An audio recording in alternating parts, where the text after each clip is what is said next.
Good morning all. നമ്മൾ ഇതിന് മുന്നിലത്തെ ക്ലാസ്സിൽ പറഞ്ഞിരുന്നത് കൂളോംസ് ലോ എന്തായിരുന്നെന്നായിരുന്നു. അപ്പോൾ ഇനി നമുക്ക് നോക്കേണ്ടത് ആ കൂളോംസ് ലോയുമായിട്ട് ബന്ധപ്പെട്ടല്ലേ കൂളോംസ് ലോ ഉപയോഗിക്കുന്ന ഒരു പ്രോബ്ലമാണ് നോക്കുന്നത്. അപ്പോൾ ക്വസ്റ്റ്യൻ ഇതാണ്: what is the force between two small charged spheres having charges of 2 × 10⁻⁻7 coulomb and 3 × 10⁻⁻7 coulomb placed 30 centimetre in apart.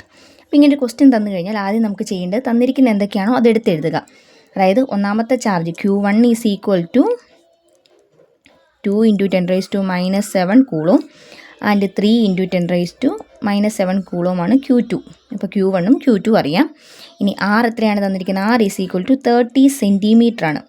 അപ്പോൾ പ്രോബ്ലം ചെയ്യുമ്പോൾ എപ്പോഴും SI സിസ്റ്റത്തിലിട്ട് മാത്രമേ ചെയ്യാൻ പറ്റുള്ളൂ. സോ നമുക്ക് സെൻറ്റിമീറ്ററിനെ മീറ്ററിലോട്ടാക്കാം ഇൻറ്റു 10⁻⁻2 മീറ്റർ. ഇവിടെ പറഞ്ഞിട്ടുണ്ട് എയറിലാണ് ഇരിക്കുന്നത്. അങ്ങനെയാണെങ്കിൽ ഏത് ഇക്വേഷൻ ഉപയോഗിക്കണം? നമ്മൾ ഓൾറെഡി കൂളോംസ് ലോ എക്സ്പ്ലെയിൻ ചെയ്തേക്കുന്ന ഭാഗമാണ് ഈ കാണിച്ചിരിക്കുന്നത്. ഇതിൽ നോക്കിക്കേ, F is equal to 9 × 10⁻⁹ Q1 Q2/R². ഈ ഇക്വേഷൻ വേണം ഉപയോഗിക്കാൻ. കാരണം എന്താ? എയറിലാണ് ഈ ചാർജസ് ഇരിക്കുന്നത്. ഇക്വേഷൻ എടുത്തെഴുതുക. ഇക്വേഷൻ സെപ്പറേറ്റ് മാർക്കുള്ളതാണ്, അതുകൊണ്ട് ആ ഇക്വേഷൻ എഴുതാൻ മറന്നു പോകരുത്. 1/4πε0 Q1 Q2/R² is equal to 1/4πε0യുടെ വാല്യൂ നമ്മൾ ഓൾറെഡി പറഞ്ഞിരുന്നു, 9 × 10⁻⁹.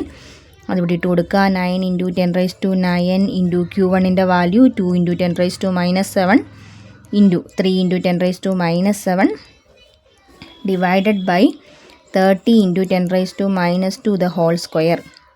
ഇനി എന്ത് ചെയ്യാം? ഇതെല്ലാം കൂടെ മൾട്ടിപ്ലൈ ചെയ്തെടുക്കുക. 54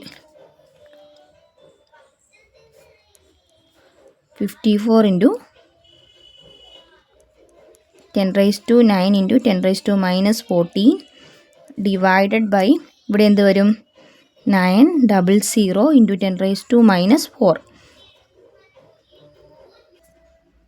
അപ്പോൾ ഇവിടെ നോക്കുക. ഇനി എന്ത് ചെയ്യാൻ പറ്റും? 54 ഇൻറ്റു ഇവിടെ എന്ത് വരും? 10⁻⁵ എന്ന് വരും.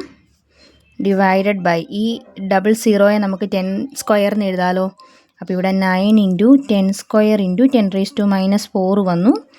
9ഉം ഇതിവിടെ വെട്ടിക്കളഞ്ഞ 6. അപ്പോൾ 6 × 10⁻⁵. ഈ താഴെ എന്താ വരുന്നത്? 10² ഇൻറ്റു 10⁻⁴. അപ്പോൾ 10⁻2 വരും. അത് മുകളിലോട്ട് വരുമ്പോൾ +2 ആയി. അപ്പോൾ എന്ത് കിട്ടും? 6 × 10⁻³ ന്യൂട്ടൺ. അപ്പോൾ ഇതാണ് ഈ പ്രോബ്ലത്തിനകത്തെ ഫോഴ്സിൻ്റെ വാല്യൂ.